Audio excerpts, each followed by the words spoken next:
Hello once again, witchy people. As the camera was on, I decided that I was going to go through the last of these questions and just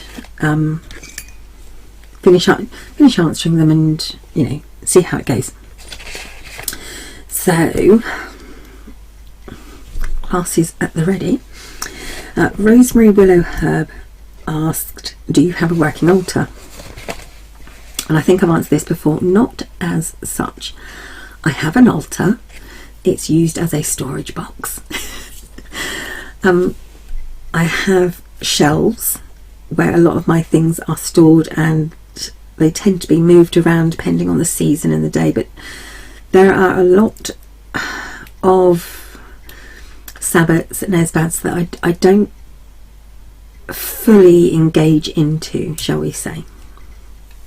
And I have a cabinet which has a lot of items in it, which tends to be, there's always somewhere in there a raven, obsidian, amethyst. There's always things in there, and I keep my cards in there as well. So I don't actually have an altar. I do have shelves, I have a cabinet, and I do have an altar, but it's only for storage. Okay, next one, Aurora Pearl. Are you a night person or a day person? Definitely a night person. I find the night, it's quite funny, I find the night restful and peaceful, but I don't sleep during the night. So I'm definitely a night person. I prefer the night. I like to look out and see the moon. I like the quietness of the streets, which I've had a lot of recently. I like the way things sound at night, the way things echo and the way sound travels. I love listening. We have an owl that roosts. I'm not too sure if it's in my tree or just across the way, but there is an owl roosting somewhere nearby, and at night he hoots beautifully, unlike the pigeon that coos every morning. And really, I love pigeons. I'm sorry, I know a lot of people call them flying rats, but pigeons I think are incredibly cute, the way they walk, and they're really adorable.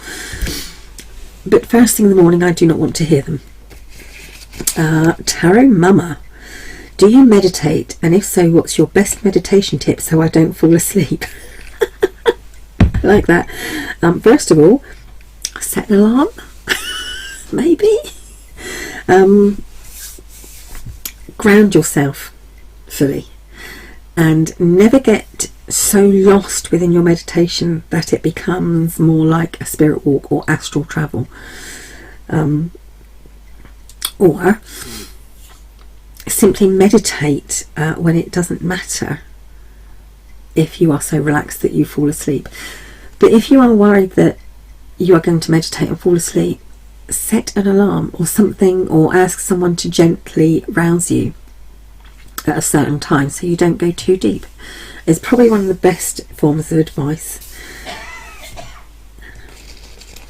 My husband is coughing. What else have we got? Amy D. Since you love winter, do you do anything to celebrate the winter solstice? I do. The winter solstice is probably my favourite, possibly. I've always wanted to go to Stonehenge on the winter solstice.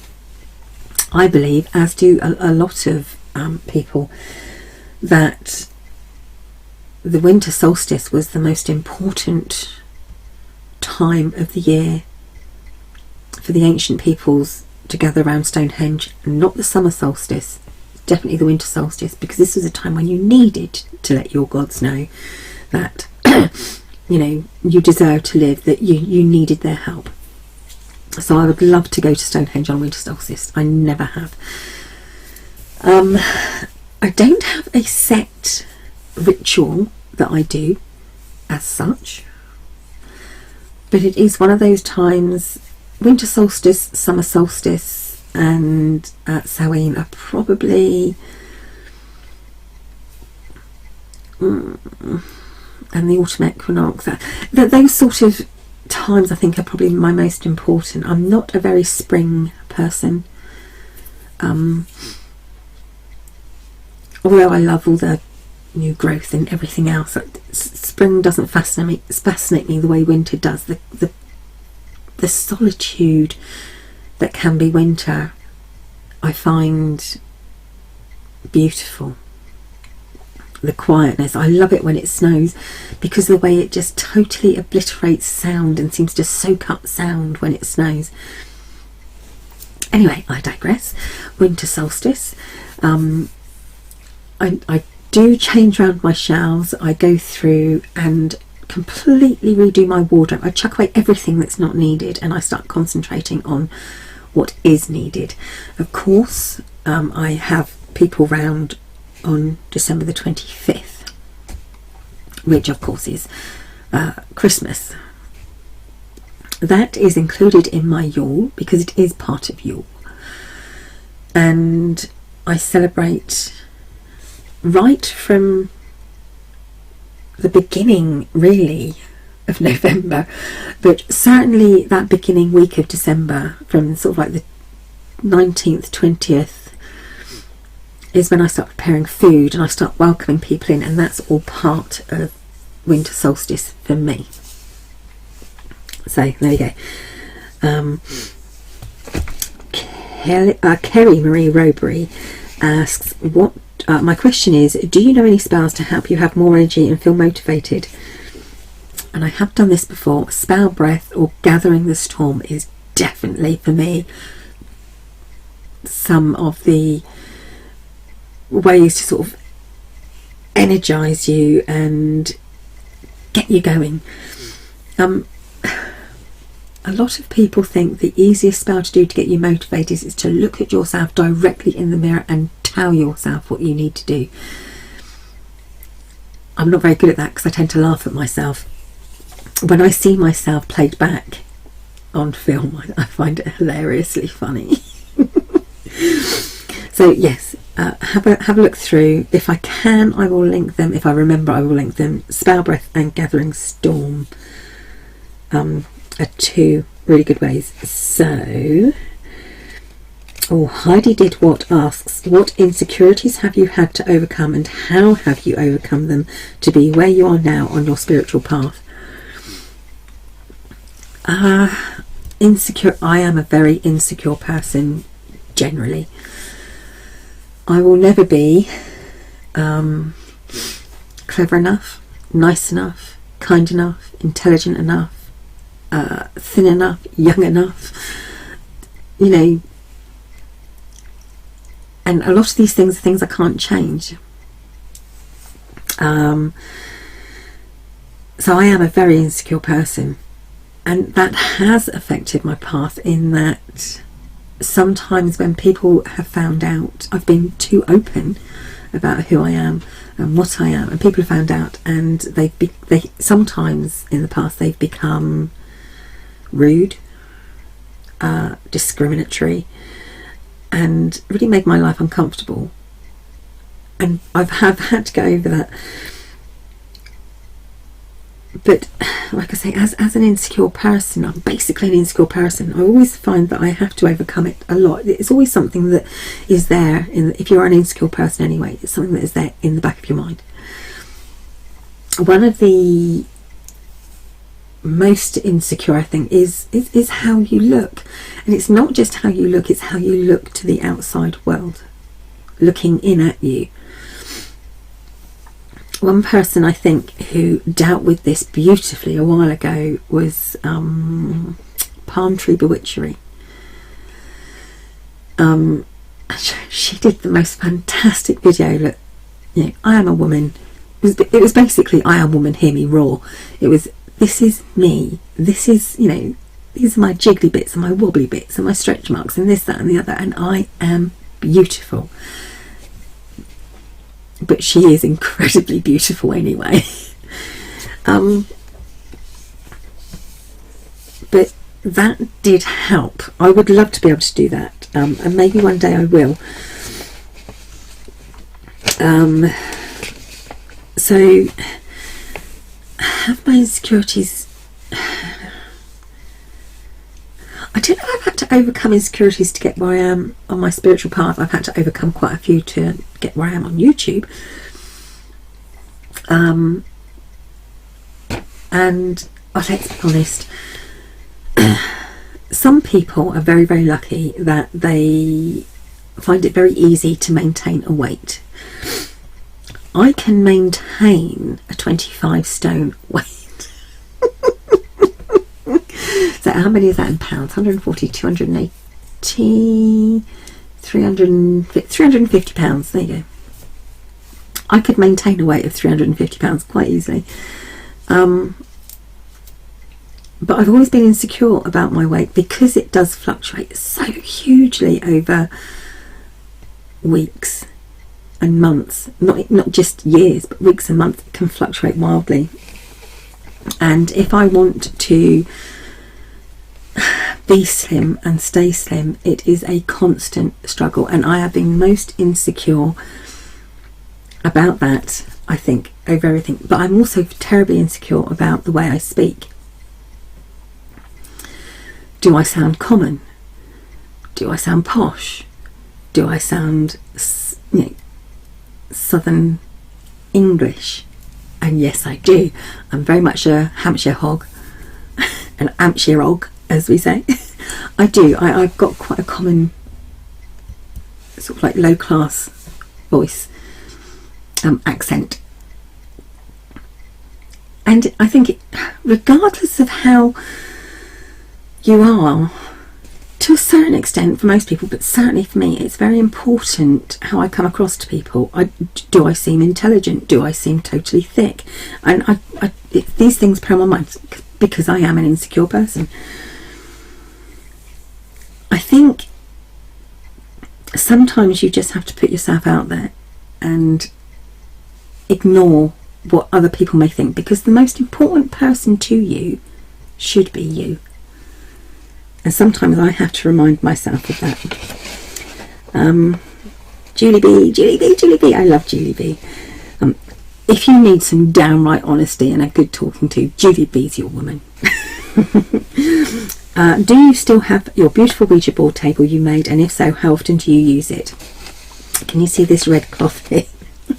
This right here is my table, so I'm not using it at the moment other than to rest my cricket on, but I don't know if you'll be able to see behind me. See, there's just there is the Ouija part.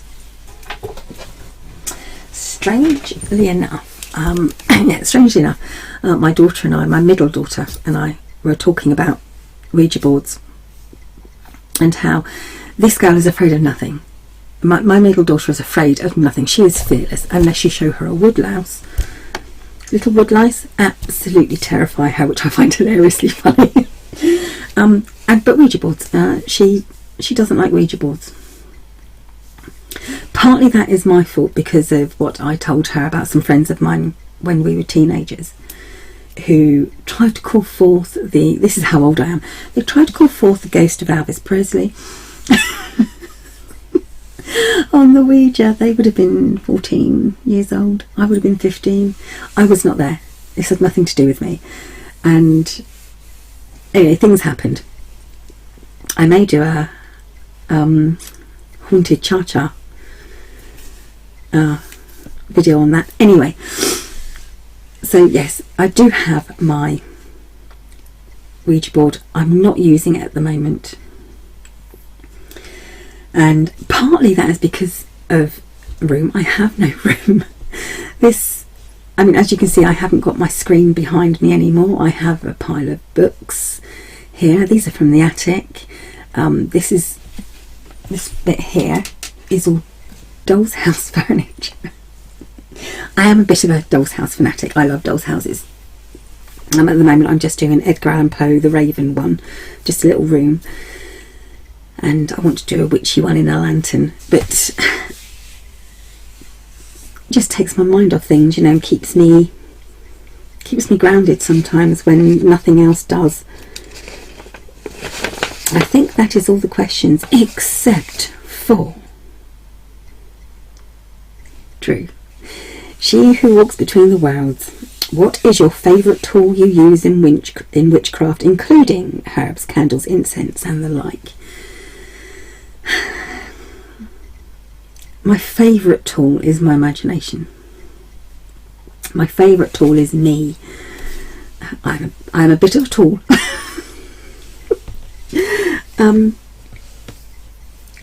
I like anything tactile, so I do love things like I love to hold my wand. I love my incense burners and my incense. I love candles, lots of candles. There are so many. What's my favourite? My imagination and the way I can use myself, I think, is wondrous. And not just like for me, but for anybody who can use their imagination to work up a spell and get that energy going and focus their energy and use themselves to help work a spell, which you have to do. I think it's a magical thing. So that would be my favourite. However, there is also a lot more than that. I love everything. I'm a collector of witchcraft paraphernalia. You know, I have a sword that I never use. I have wands coming out of my ear holes. I have more candles than I will probably ever use in my lifetime. I have books just because I like the books. I may like the cover. I may like one or two things, one or two pages, and I will buy the book. The internet has been an incredible useful tool because it's allowed me to connect with people who share similar beliefs to me. I don't think anyone's going to truly be exactly the same as anyone else in their beliefs. There's always going to be some differences. But all these things I love, and they're my favourites at different times. You know, sometimes you could ask me a question one day and I say that the wand is my favourite tool, or candles are my favourite tools, herbs are my favourite tool. And like I said, each time you ask me it'll be a different answer, but it boils down to how I can use these things. So my favourite tool has to be me, but also other people. The knowledge that they are willing to pass on, that allows me to keep evolving my path. And I think you do. You can't ever let your path become stagnant. I've said this before as well. You have to keep adding to it and evolving. You know, you have to keep gaining knowledge. You can't just sit there and think you know everything, because you never will. And that's the way your path will become stagnant and null. It will become irrelevant. Totally. So you have to keep learning in some way or another, even if it's just listening to other people. So yeah, people, in answer to your question, Joe, I think some of my favourite tools have to be people like you who are willing to share so much. And you know, there is a great beauty in that. So there you go. All questions answered, I do believe. And if I ever come across any more questions, maybe on 1,000 subscribers, if I ever get that far, we'll have some more subscriber questions. Trying to say the word subscriber over again, it's just... So yes, maybe I'll have some more questions then. But and if you ever want to ask me a question, just pop one in the comment section. I might get to it eventually. I am terrible at trying to keep up with comments. I've just gone through a stage, I think, where I had to delete hundreds of comments because they were all, you know, these live girls here and increase your business here, and I'm not going to say what the other ones were. They were, you know, to do with parts of the body I don't even have. Anyway, that's it. All the questions for now answered. So thank you for watching, thank you for listening, and I will be back soon again. done a lot this evening, I think. So there we go. I've thoroughly enjoyed it as well. Thank you very much, witchy people. Bye for now.